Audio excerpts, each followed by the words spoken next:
desert in the great American Southwest. I'm Art Bell. Slamming into your radio like a supercharged nanoparticle of unobtainium. My name is George Knapp. I'm Richard Serrett. This is Connie Willis. I'm George Noory. Welcome to Coast AM. It's great to be here. Welcome to Coast PM, the number one unofficial Coast to Coast AM podcast. We are two brothers who analyze the world's largest overnight paranormal radio show known as Coast AM. My name is Paul, and I'm the one who listens to this inexplicable radio show here with my brother. Hey, it's Chris. I'm the Richard Dreyfuss to your Steven Spielberg, and that we're doing alien encounters of some kind. I won't say specifically the level of encounter we'll be having because I don't know. It's going to be a pretty intense level, Chris. This is going to be close encounter stories with the famous Whitley Strieber. We've heard the name Whitley Strieber before, no? We've talked about Whitley a couple times in reference to his alien abductions. I know one was with Professor Masters, who referenced Whitley Strieber's encounters, and then also Whitley was the guy who was with Art attacking Professor Courtney Brown. Boom! All right, so we kind of like Whitley a little bit, dude. Whitley is like an OG in the alien abduction phenomena world, dude. Like, this guy was on the Alien Abductions when it like actually ruined your life to talk about. Right. Yeah. Right. Yeah, where you were actually a crazy person and now everyone has some kind of alien story. Yeah, now it's cool, man. But Whitley was like on this game so long ago, and he was really good friends with Art. He actually has guest hosted Coast to Coast a couple times. Love it. Can't wait to hear it. Yep. But before we get to the April 29th, 2023 interview with Whitley Strieber by George Noory, we will check in with our good friend Tim Penalt with the Coast to Coast AM blog. Tim time. So today's article: suspected drunk driver tries to switch seats with dog during traffic stop in Colorado. Dude, I saw this on the internet. Did you already see this one? I saw this one on the internet. I didn't read it, so I'm ready to see more. All right. From the article: in a strange story out of Colorado, authorities say that a suspected drunk driver tried to switch seats with his dog in a foolhardy attempt to pull a fast one on the cops. The bizarre incident reportedly occurred on Saturday night in the community of Springfield, where the motorist at the center of the case was initially stopped by police after being spotted zipping down a road at around 20 miles over the speed limit. That's just a Tuesday afternoon in South Carolina. Only 20? Only 20, dude. Oh my gosh. I did that through the neighborhood. Doing like 60 down the neighborhood, dude. It's a 15. I only go 5 over the speed limit. I'm a giant rule follower. Very German of you. You know it. As the officer approached the vehicle, he watched as the man scrambled to swap spots with his dog, which was riding alongside him in the car. This man had to be on something more than just alcohol to think switching seats with your dog was going to work against the police. I've never been drunk enough to think that the cops would be like, oh, I guess the dog was driving. Let's give the dog a ticket. I guess the dog was driving the whole time. They don't have thumbs, Paul. They don't have thumbs. They don't. Do you think you could teach a dog to drive, though? Like if you gave him like little hooks, like special handholds? It's possible. It's possible. I don't know if they would have the brain capacity to react that quickly. And then also getting them to be able to steer and accelerate and brake, I would imagine would be a tough little bite. But sure, why not? Of course you can do it. Cops say the driver eventually, quote, exited the passenger side of the vehicle and claimed he was not driving, presumably pointing the finger at the animal behind the wheel. It was the dog. The dog told me to get into the car, officer. Having seen the switcheroo unfold before his very eyes, the officer was obviously not buying the absurd excuse, and he asked the man if he had been drinking that evening. I've had a couple of drinks, officer. I'm not gonna lie.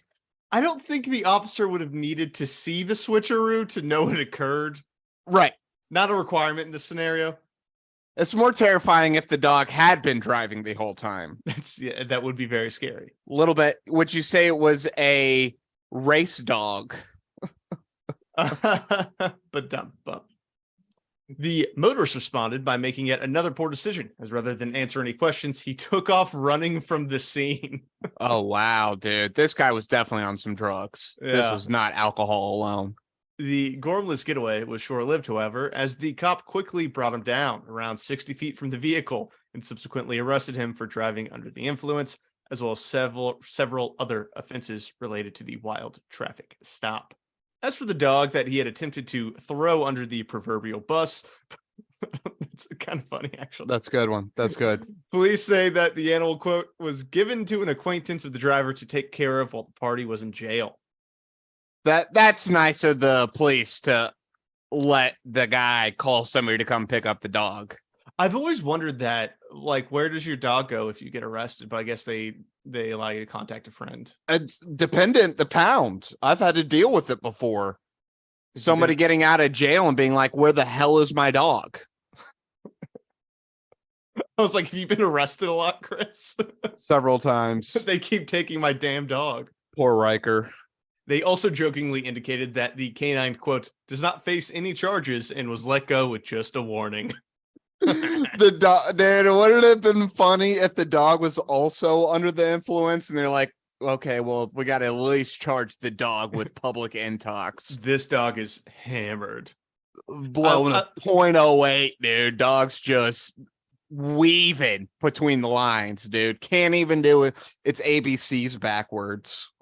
You know, I do appreciate it, though, when the cops have a bit of a sense of humor in these stories. Like when they, I think it was the cops in England that posted about, like, had anyone heard ghosts because their officers were hearing ghosts. I just like when they play along with a bit.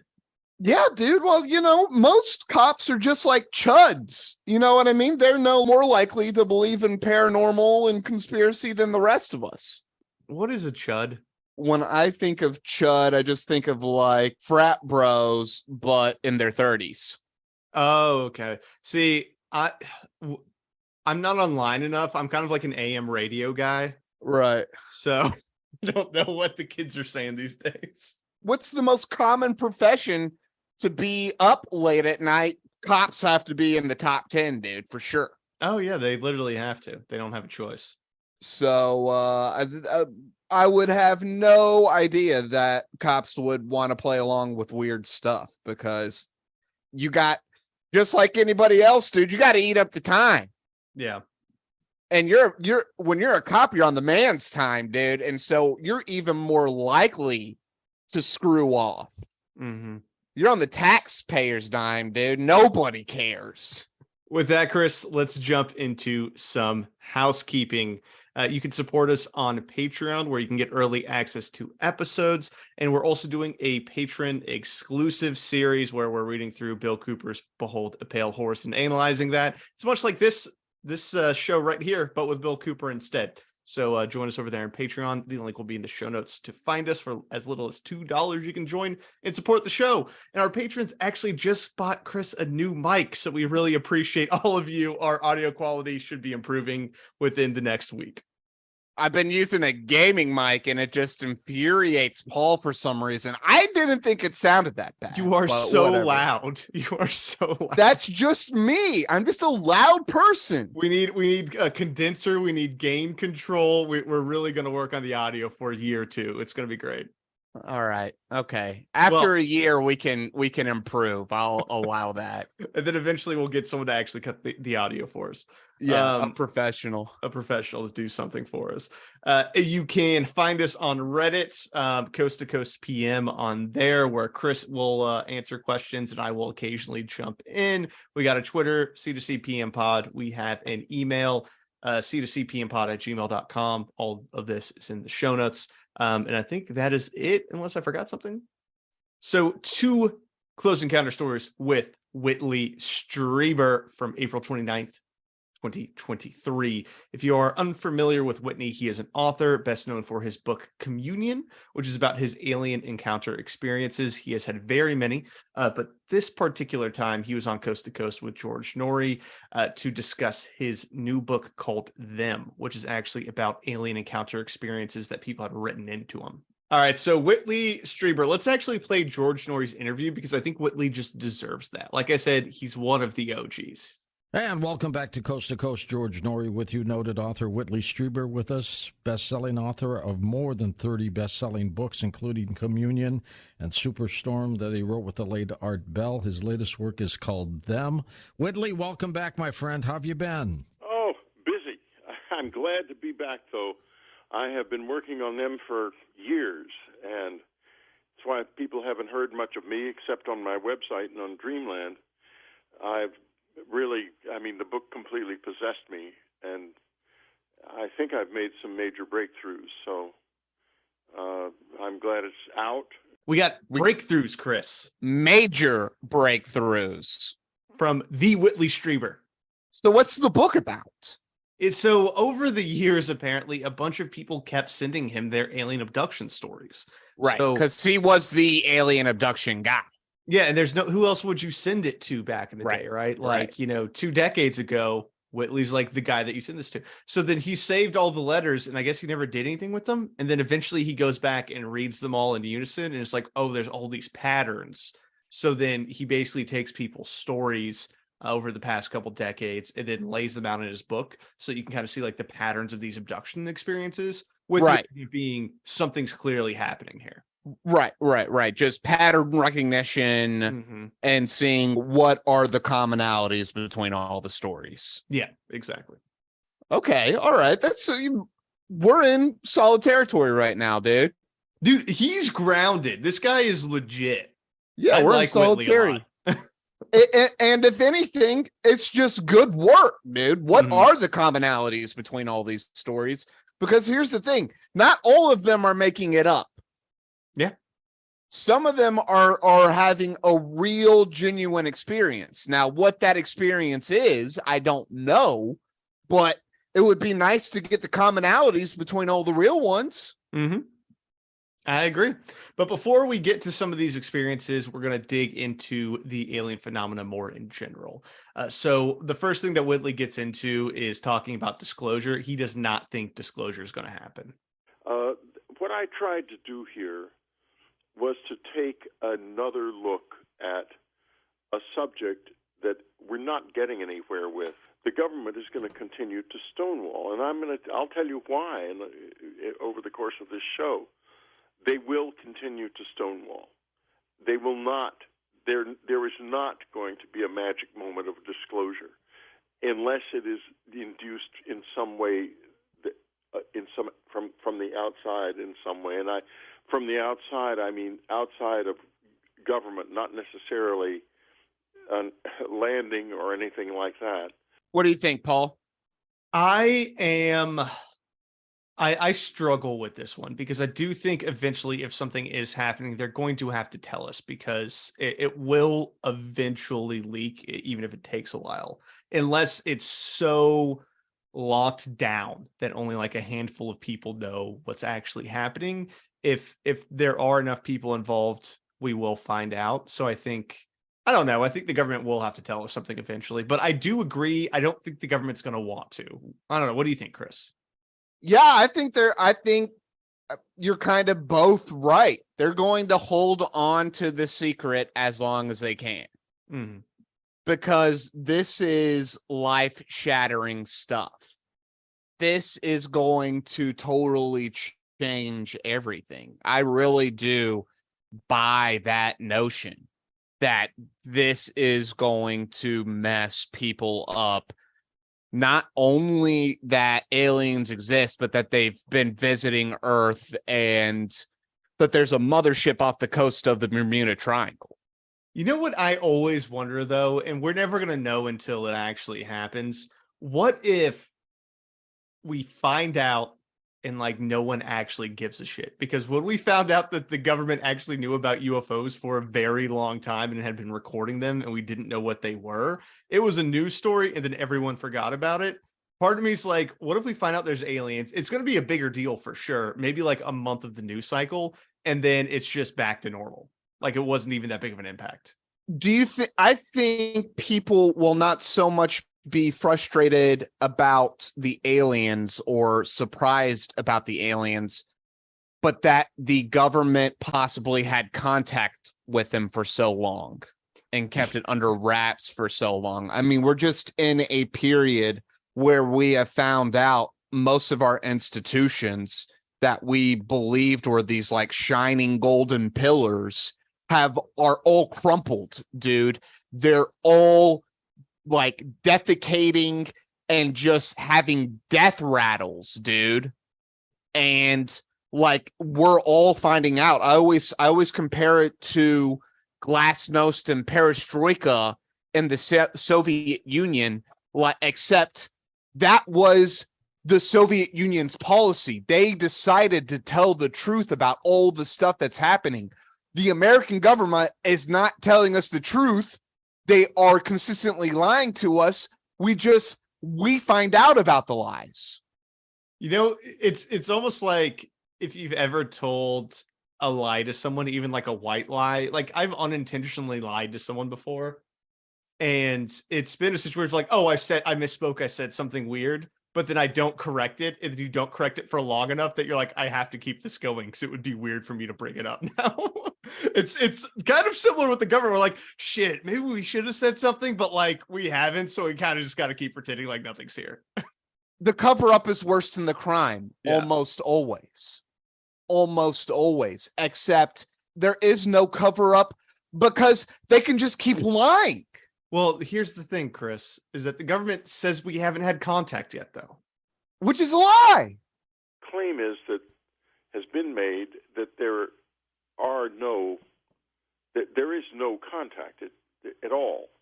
However, the intelligence community certainly knows that there is, and the reason I'm aware of that is very simple.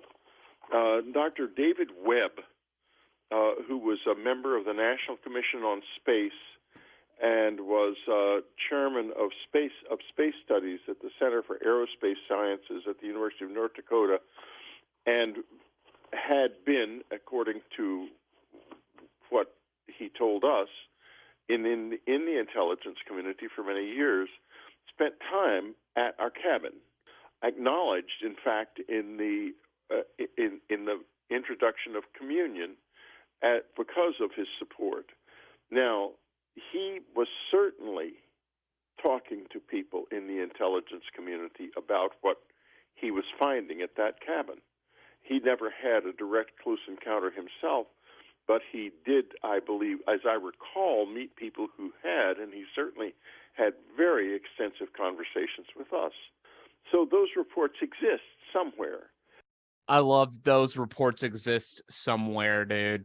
At rules. I know, dude. He's so cool. They exist. I'm telling you.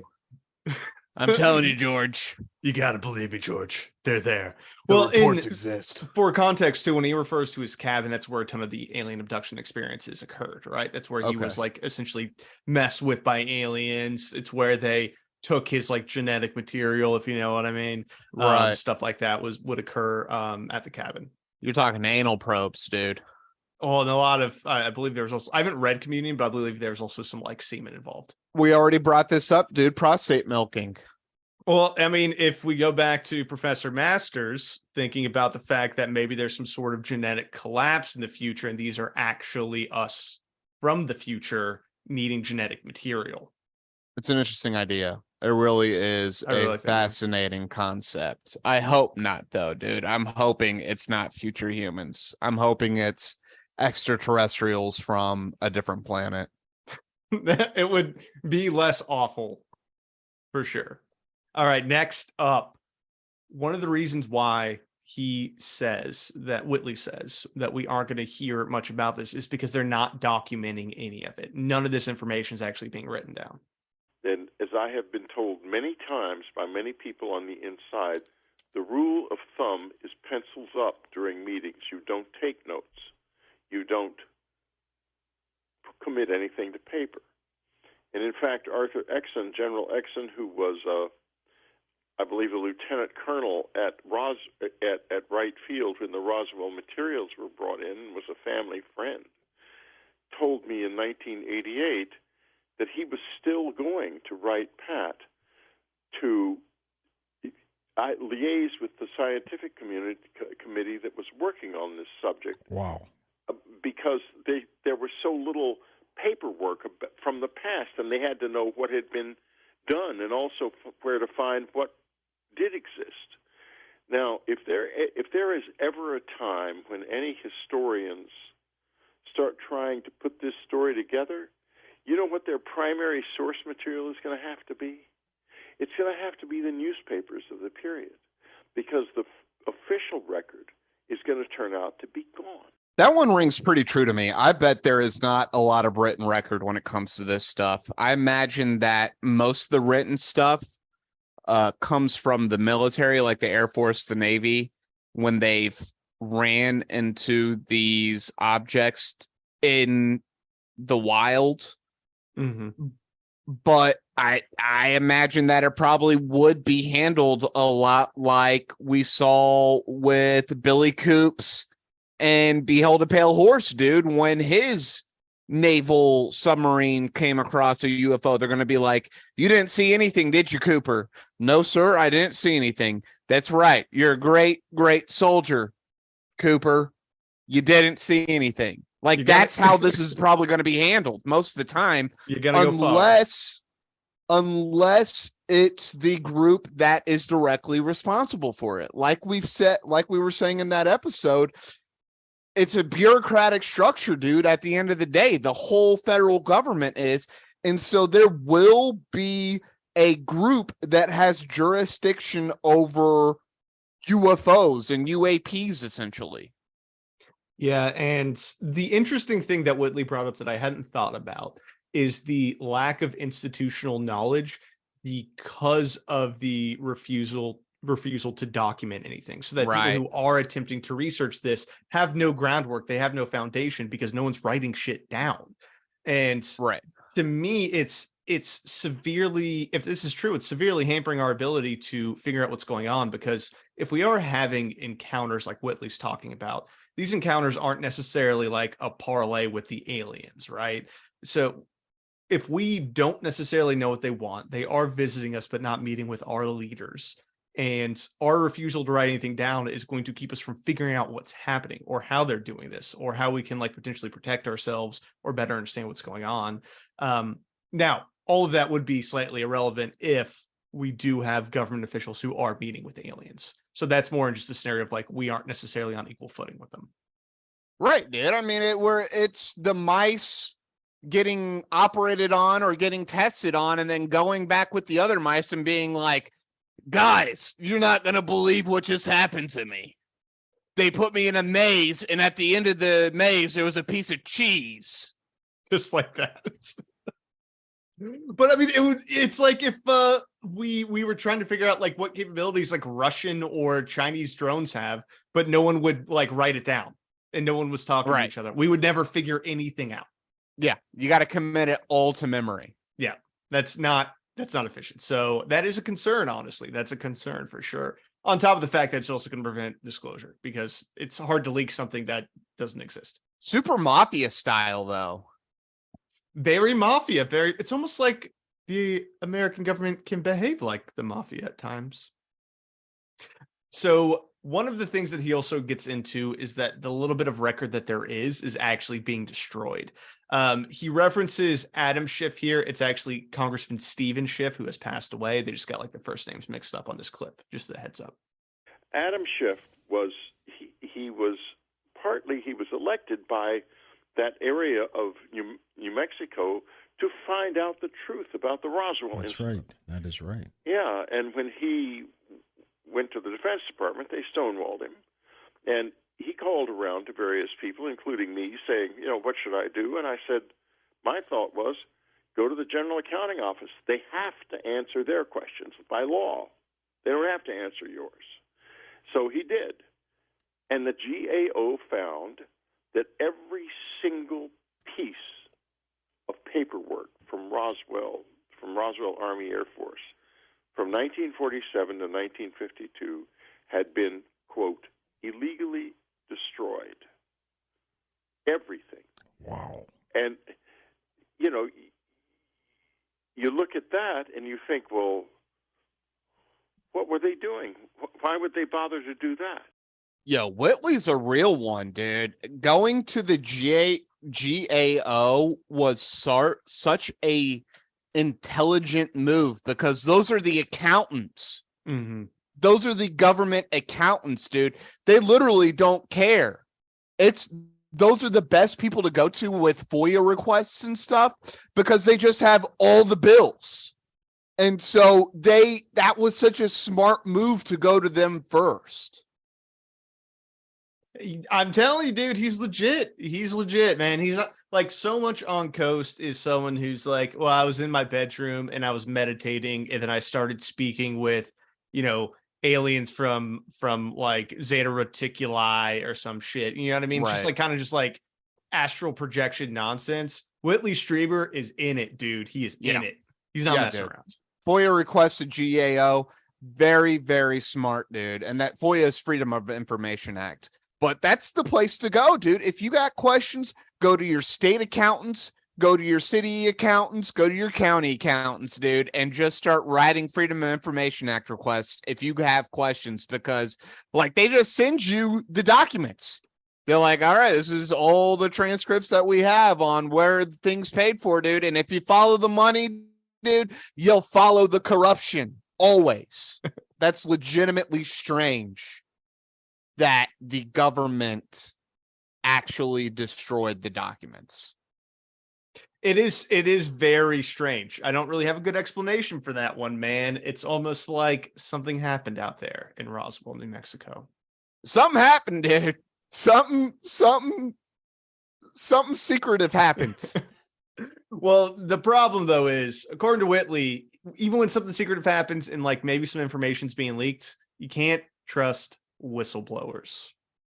When I see this, whenever I see someone is a whistleblower, my radar, I become very suspicious that they might be making it up. And some of them probably have a locomotion from the intelligence community, especially the ones that are in the military. To send people down the wrong path. Exactly. Yep. So I don't buy into whistleblowers personally.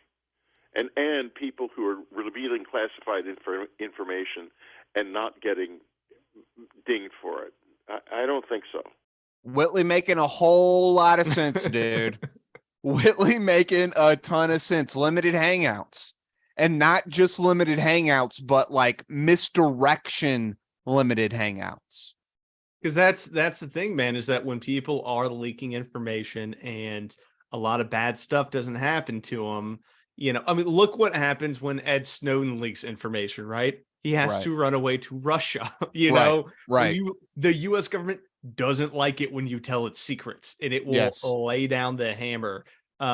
It's just a situation where I think he's definitely right on this. Like if they say that they're releasing classified information, but they're not ending up in jail, you should be questioning them for sure. Yeah, there you go. Look at Julian Assange, dude. That guy he was in prison and then he was stuck in an embassy, and it's been like 20 years. Yeah. It's been so long. He looks so bad too. I feel he so looks bad. So bad. They've tortured dude, the but man. You're totally right. Look at Snowden. Yeah. Crazy, dude. Yeah. If they're getting to go on ABC, dude, not a real whistleblower. And Snowden leaked something that was shown to be illegal. He leaked the fact that we were breaking the law, and he's still having to hide in Russia. Right. Yeah, dude. Thanks, Obama. That was actually all Obama, wasn't it? That was all Obama, dude. It was all Obama. All right, so what a great liberal, dude. So Chris, I don't know if you know this. Did you know that George Noory was friends with an astronaut? That's probably one of the few George Noory facts I know. Has this come up before? It has come up several times, actually. It came up again. Okay, good. Over the years was the late Edgar Mitchell, Apollo 14 astronaut. Yeah, Edgar was pretty straightforward. Did you ever interview him? Yo, many times. I'd like to be able to say I was his friend after the years I've known him. And I mean, he told me, he said, George, I've never seen a UFO when I was on the moon, but I've been told by people that I work with in government that we are being visited. And he was dead serious. But No, he knew a lot of things, and he had a lot of information that he kept to himself. Oh man, what information did he have? So, are you familiar with Edgar Mitchell, Chris? Other than George mentioning him a couple of times, I'm not at all. So, to give you a little background, Edgar Mitchell, who passed away in 2016, he was a Navy officer, an aeronautical engineer, and also an astronaut who piloted the lunar module for the Apollo 14 moon mission. Okay, so certified badass. Yeah, certified badass, piloted the lunar module, right? That's pretty hardcore stuff. Yeah. Now, on top of all this, he was also an ufologist. Yes. Yeah. So wait a minute, dude. You were telling me that this uber badass was also a ufologist. Yes. This is changing my whole idea of ufology now. A man who went to the moon and was an aeronautical engineer, super into UFOs. So, in a Dateline interview in 1996, just as an example of this, Mitchell claimed that he had met with officials from 3 different countries who claimed to have personal encounters with aliens. He also said that there was a cabal of insiders inside of our government who were studying alien bodies, and that they stopped briefing U.S. presidents on all of this after Kennedy was assassinated. Boom. Boom, boom, boom. Dude, that's good stuff.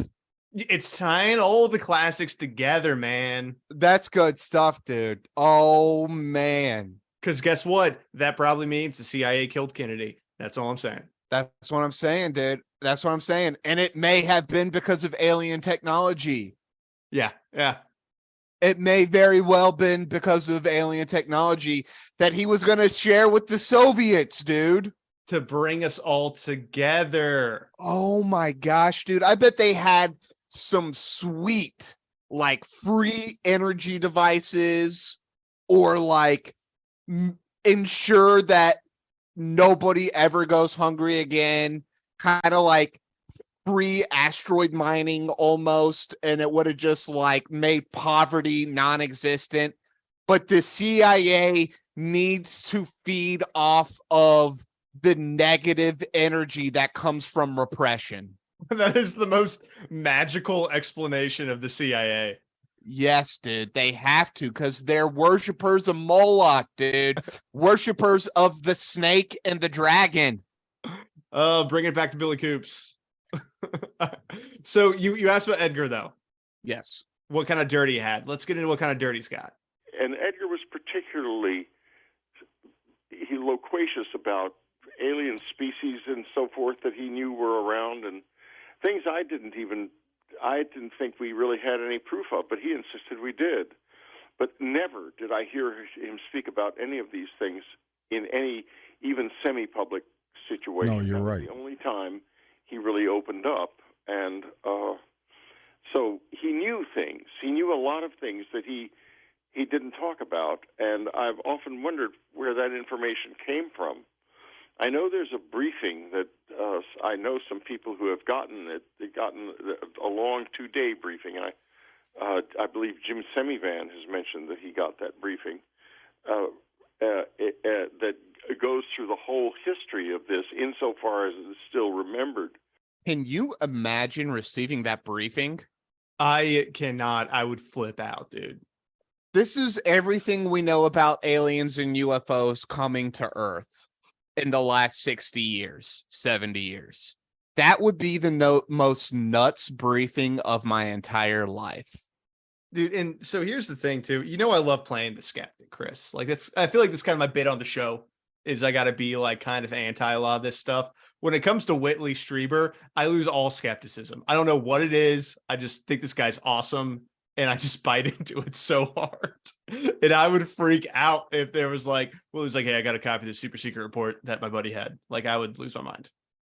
I'm liking him a lot, dude. He's making a ton of sense so far. What else we got? So let's jump into one of his encounter stories. This one is actually from the 60s. Okay, this is where I'm going to start getting a little more skeptical. Yeah, this is going to be stuff. It's a very long story. I think it's worth it though, because it's kind of creepy. But so I've broken up into a couple clips that we're going to kind of talk through. A woman is taking her her daughter to California. The daughter's a child. She's about, I think, 2 or 3. And they're driving across country from Texas. She decides they will cross the Mojave Desert at night, because this is back in the 60s. And in those days, cars were not friendly to crossing extremely hot deserts. They're crossing the desert at night, and all of a sudden, the little girl begins to notice lights in the sky, a light in the sky. The woman is already under the influence of whoever is in that object, because what decisions does she make? Not to turn around and go back to Flagstaff where they'd started, not to race down the highway at 90 miles an hour to try to get away from it. No, instead, she decides it would be a good idea to drive off onto a lonely side road into the desert, when suddenly she is pulled out, and the daughter with her, of the car, right through the windshield, which remains intact. And that's not unusual in this experience. This happens a lot. Like beamed out? Yep. They have absolute control. One of them once said to an abductee years ago, one of Bud's group, "We rearrange atoms." Oh, snap, dude. That's pretty awesome. Yeah, dude. So the idea being that they could pull these people out of their car through the windshield by just rearranging the windshield around them and then putting it back together once they're through. Well, I don't even know if you would need to do that. If you had the ability to control atoms like that, you could just like beam somebody through the car. Oh, yeah, I guess that's true, because we're mostly space. Right. Yeah.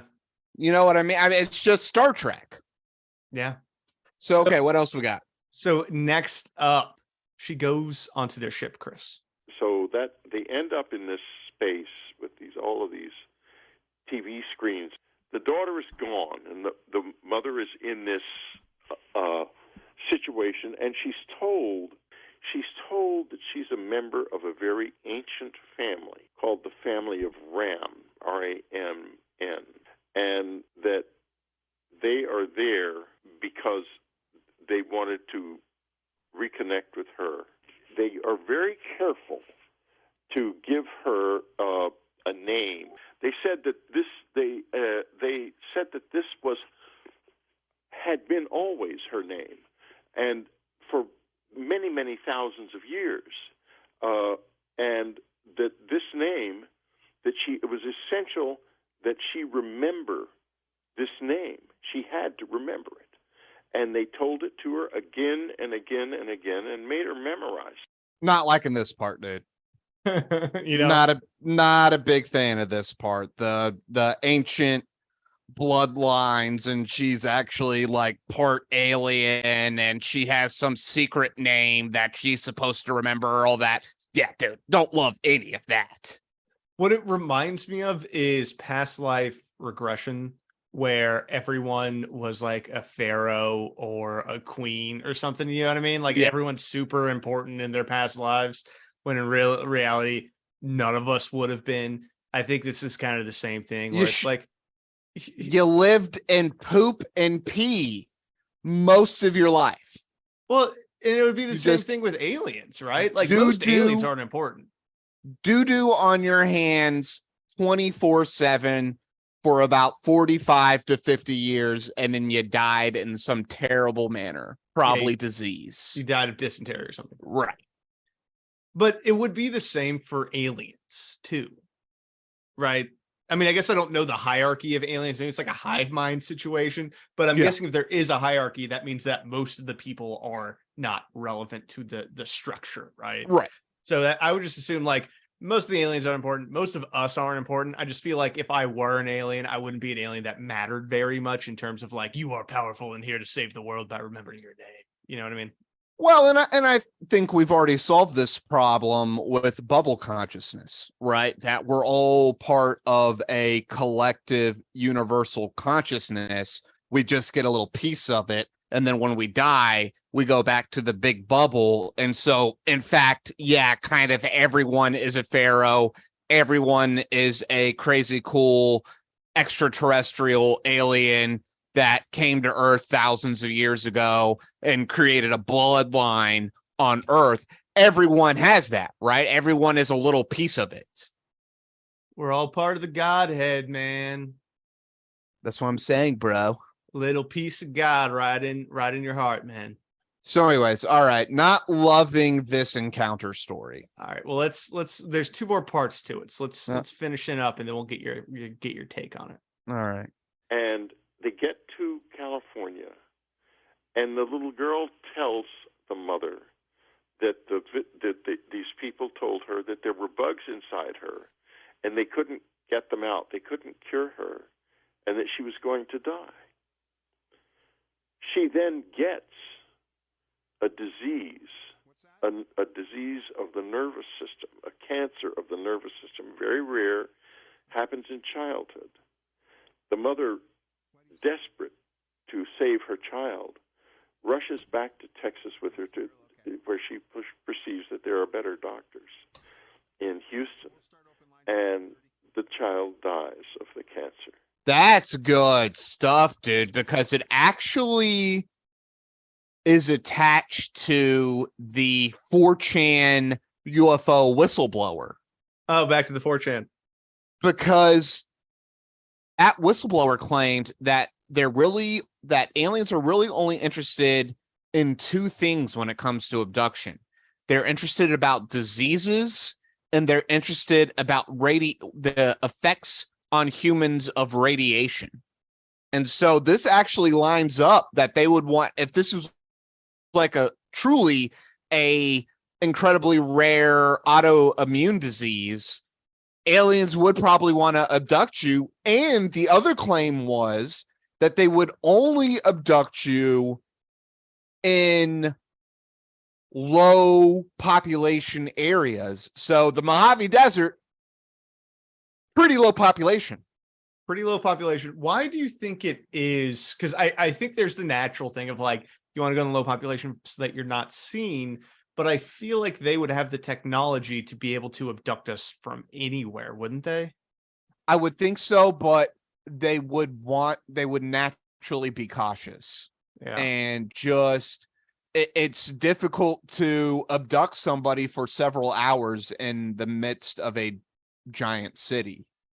But in the middle of nowhere, Mojave Desert Highway, I mean, it's possible that no car drives past this person for 4 hours, 5 hours.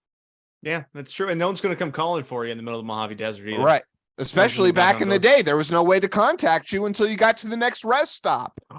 Wait, I just thought of something. So Whitley talks about how there was a big rash of alien abductions back in the day that have like essentially stopped, like they aren't really occurring anymore. So his theory was that the aliens wrapped up whatever it was that they were doing, like their project or whatever. What if it's just that we all have cell phones now and it's way too easy for us to like track them or take pictures, and like it's exposing them in a way that they were not exposed previously. So they stopped doing it.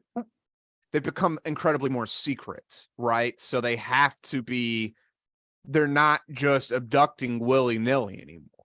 Like they really need the information now if they're going to abduct somebody. Yeah. So like after Fukushima, right? I bet there was a rash of Japanese abductions. Or after Chernobyl, there was probably a rash of Russian abductions.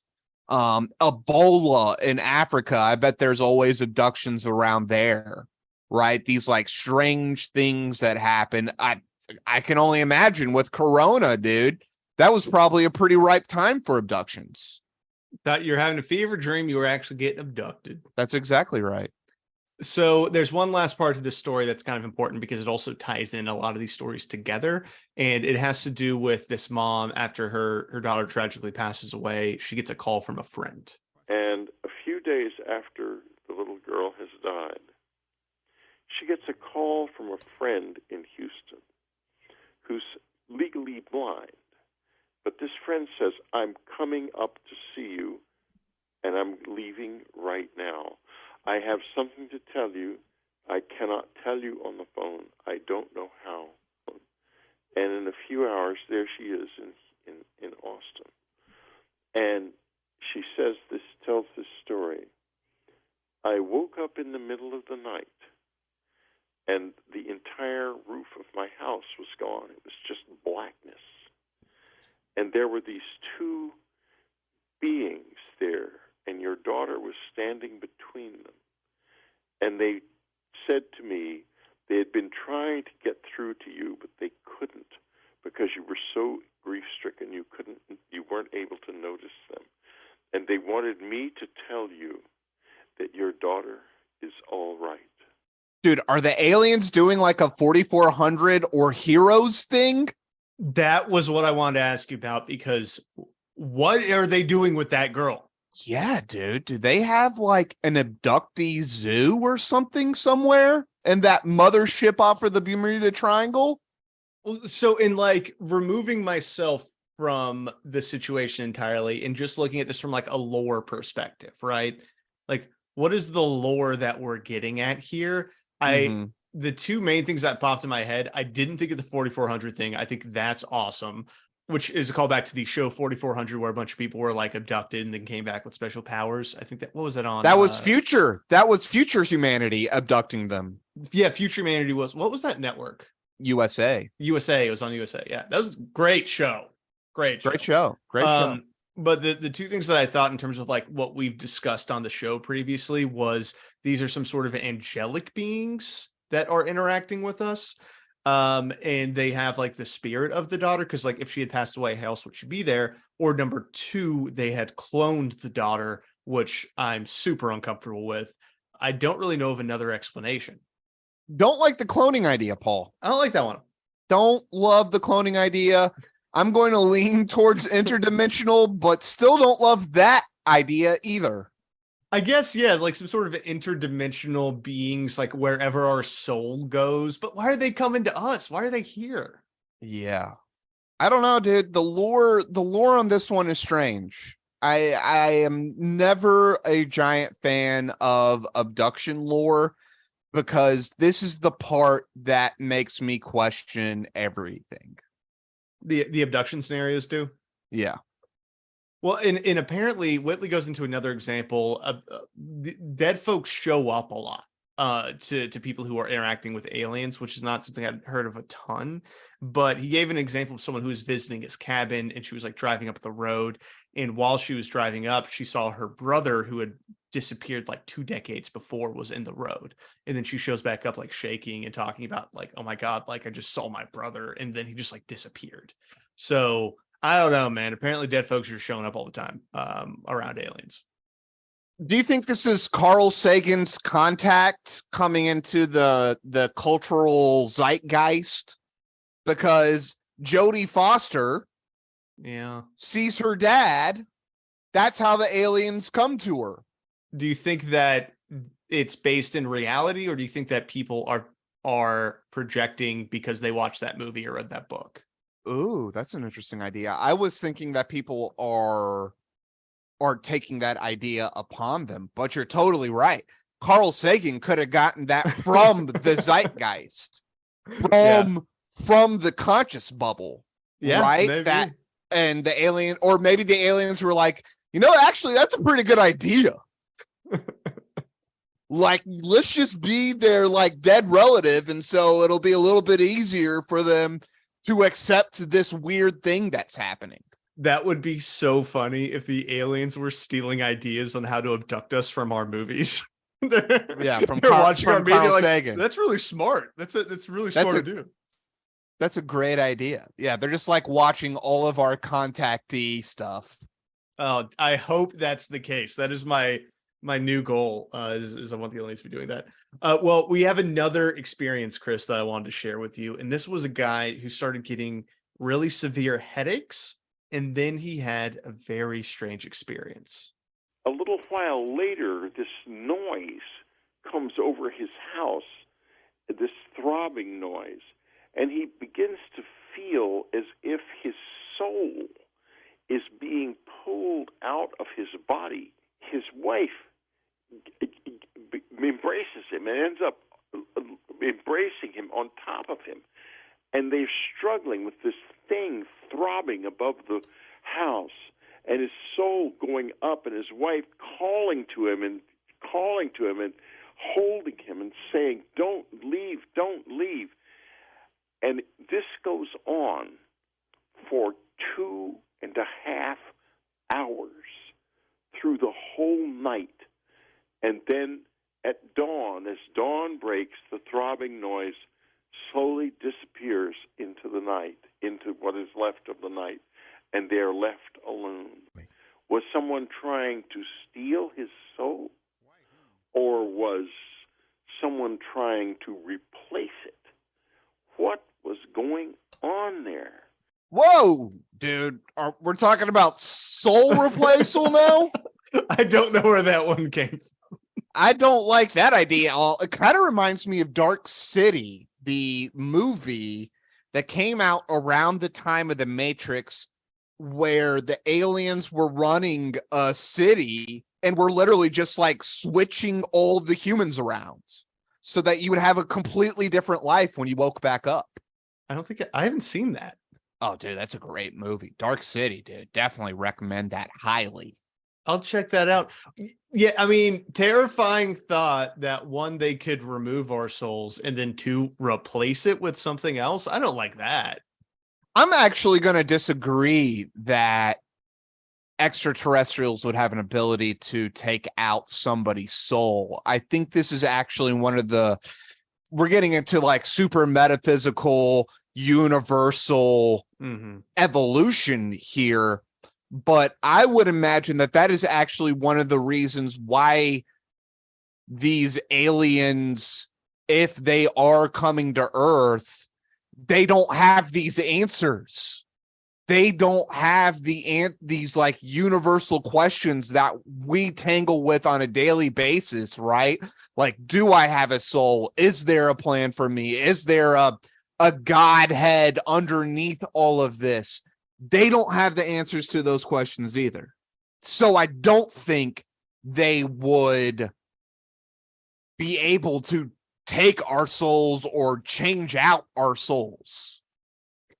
Yeah, I think that's a really good point, because to do my classic sci-fi analogy in Stargate, when the ancient alien race who built the Stargates, they ascend right to the next plane of existence. They become those interdimensional beings, kind of like we were talking about before, and they don't care at all about what happens on our plane of existence. They are so far beyond that. You can't find them, you can't ask for their help. They don't give a shit, right? They're on the next level. Right. And I think you're right, man. If you can manipulate souls, I feel like you're at the point of the evolution of your race and of your existence where I don't think you would visit her. Why would you care? Why experiment with us at all? You have everything figured out. The interdimensional being will be an entity that would be able to create and destroy life on the universal scale. And once you get to that level, knowing that and accepting that, you don't even act upon it. And so an extraterrestrial that would be able to do this thing wouldn't be coming to Earth to like play with humans. They're beyond that level of, like, we think about this in terms of Maslow's hierarchy. We can't even see the top of this pyramid. And so why would they come to Earth? They're on to like the paradise level or something like that, but they would still be striving. They wouldn't mess with us. These beings are on our dimension and have to work with the physics that we have to work with, right? It's the agents in the Matrix. Everyone is going to have to work under these conditions until, like you said, until you ascend to the interdimensional being. That's actually a really good analogy, the agents in the Matrix. And then like the interdimensional will be like Neo, right? Right. Who can manipulate it and exit in there as well. And we're kind of going off of Whitley now, but I'm actually curious, because to argue against kind of what I was saying before, do you think it would be possible And this goes back to Dr. Sala in the Confederation of Planets, where he was talking about like these benevolent alien races who are attempting to help humanity spiritually. Do you think it would be possible for a race that has reached a new dimension or a new level of reality? Do you think that they would potentially want to come to Earth to help us get there too? Like they're looking for sentient beings across the universe and saying like, let me help raise you up, as opposed to maybe just wanting to steal us for our semen and eggs? I think the same general dynamics play. It's just not negative this time. It's that when you got to that level, I truly believe in the idea that there is a prime directive that generally throughout the universe, a civilization capable of interplanetary, intersolar system, intergalactic travel would not mess with a developing civilization, especially one that wasn't even interplanetary. For us, for instance, right? We don't have humans living on the moon. We don't have humans living on Mars. We have a couple living in the International Space Station, which is barely in space. It's barely in space. So I don't think they would mess with us, understanding, because again, this may be a lesson, like if we never meet other extraterrestrials, right? Let's just say Whitley Strieber, all this, there's no aliens coming here. We've been completely left alone for the last thousands of years, right? We would probably have to learn the lesson that you don't mess with a developing civilization if we were to ever find one, because either they would attempt to destroy us or they would destroy themselves accidentally or something like that. And we would be like, oops, oh crap, maybe you don't do that. Yeah, I think that's a good point. I think that's a really good point, because there may be something about having to develop and slowly adopting the technology that is vital to a civilization's ability to thrive in the intergalactic scene. And that if you try to hijack it or if you try to skip steps, then things start to break.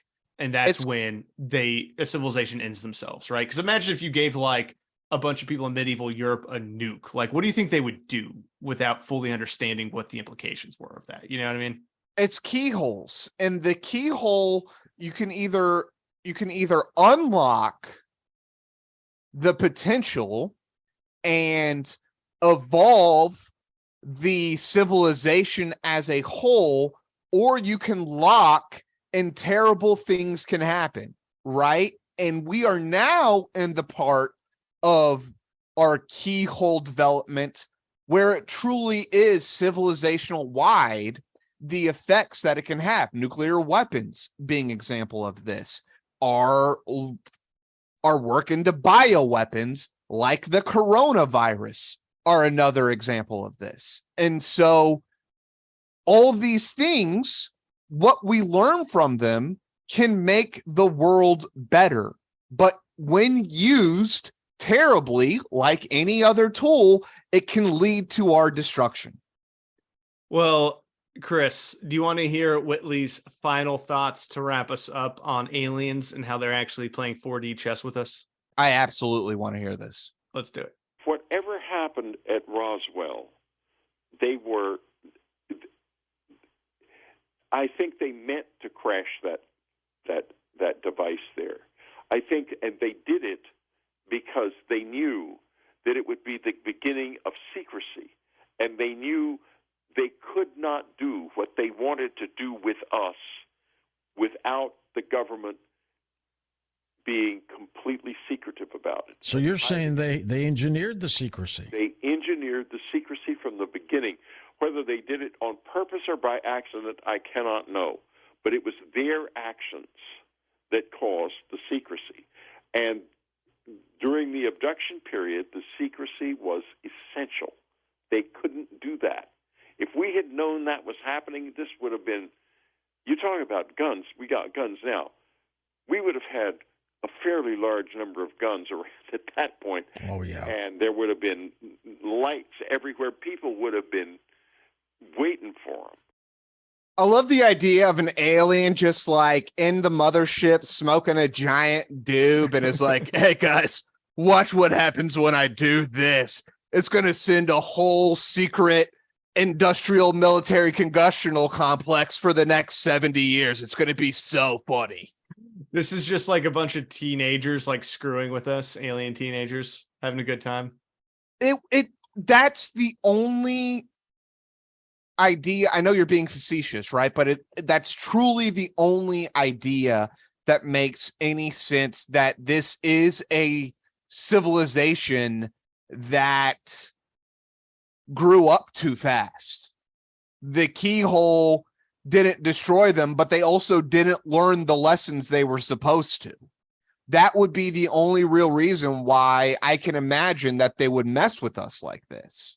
Well, in I was being a little facetious, but not entirely, because I think that it is possible, because we don't have an example of what other civilizations look like, right? We don't know how easy space travel is. We don't know how accessible it is to people. Like in The Expanse, when, if you're rich enough, you can buy your own spaceship and you can fly around, right? If something like that is possible, it's also going to be really difficult to maintain law and order even. So it could be that they do have good rules, and there are people who go out and find a planet and they just start screwing around because they can. Like, that's a possibility. Or like you said, it's a possibility. Maybe they don't have strict enough regulations and it's actually their government or their bureaucracy who's doing this, not thinking about the implications for the civilization they're messing with. I think pretty much anything is up in the air, to be totally honest, in terms of like what's happening and why. That's true. It could be a very like anarchist society, and they're essentially space pirates that are coming to Earth and messing with us. Yeah, so like even if there was a no-go zone around our solar system, I'm sure there's going to be ways to break through that. Yeah, and what if, like you said, they are space pirates? Because Whitley talks about a lot of like genetic material harvesting. Imagine what that would go for on the black market. Do you want human eggs, from planet Earth, when you're over hanging out in Zeta Reticuli? Like, people pay a lot of money for that shit, dude. You know how much people pay for like weird iguanas and alligators in America? Like, I just feel like people would pay a lot of money for genetic material from humans. Those aliens are selling beef and sheep meat for just astronomical amounts of money. That's what cattle mutilations were. That's what cow mutilations and sheep mutilations have been about the whole entire time. They've been like cutting out the organs and selling them to the highest bidders, to the face tattooed, head spiked people of the intergalactic system. We make up all these like crazy ideas, like, oh, they're doing all this genetic testing and stuff. And it's like, no, they're using the cattle just like we use the cattle. They're eating them. It's just like, for them, it's like bald eagle, it's like this really rare meat. You have male aliens drinking human sperm for virility. I fully buy into this now. This is now my new favorite theory. It's pirates. Dude, it's Earth TV, right? Where it's just a giant TV show. Yeah. Well, and it fits in with a lot of Whitley's ideas too, because he basically talks about how these are really negative experiences and they're not necessarily doing positive things. So I think maybe they are doing, this is some sort of black market scheme. Chris, on a scale of 1 to 5 alien abduction cabins, what do you give Whitley Strieber? I almost want to give him like 2 different ratings, because when he was talking about the lore, the alien lore, I was loving that stuff, dude. So he would get like a 4.5 on me on that. But then he started getting into the abductions, and then I'm like a 2.5 and a 3. I just don't love the abduction stuff. It's just not my favorite, because I think there are too many things that discount it. Like we've talked about it before, but like sleep paralysis and stuff like that, where it can be something else and you truly believe that this experience is happening. This seems like a totally logical experience. I'm sure it's crazy, but you're like, my roof turned black and these beings came down and they looked like aliens and I couldn't move. And then they operated on me. All of that you can totally believe in sleep paralysis. And I think it is a good idea that he's collecting these experiences, though. I think that's a great idea. I love the idea of the meme ethnographer, right? He's like capturing the meme, because I often believe that a lot of this stuff is code for something else that is happening in the society. And so I really love to go through this book and kind of get a whole bunch of case studies that we could then study and say, oh, well, that's kind of strange that all of these examples have X, Y, and Z. Oh, anyways, there's a few thoughts from me, Paul. How about you? What'd you get? That's really helpful. That's definitely helpful. So I give him a 5 across the board. I really like Whitley. I really enjoy alien abduction stories. I think I like them in the same way that I like ghost stories. Like, I just think they're really enjoyable and interesting, right? And even if it's not true, I don't know, I just like to hear them because I think they're also kind of spooky. And what you just said, Chris, is making me think we should probably do the Fire in the Sky, Travis Walton abduction story, because I think that's the most legit story that I've really heard of in terms of like an alien abduction experience. Do it, bud. You know, I'm here. I'm a follower, dude. I don't lead. Yeah, so maybe we should do that soon. That there's a really good Art Bell interview with Travis Walton that I think we could talk through. All right, well, that has been our episode of Coast to Coast PM, the #1 unofficial Coast to Coast AM podcast. You can support us on Patreon for as little as $2 a month by following the link in the show notes. If not, totally cool. We will be back next week. All conspiracy, all the time. Later.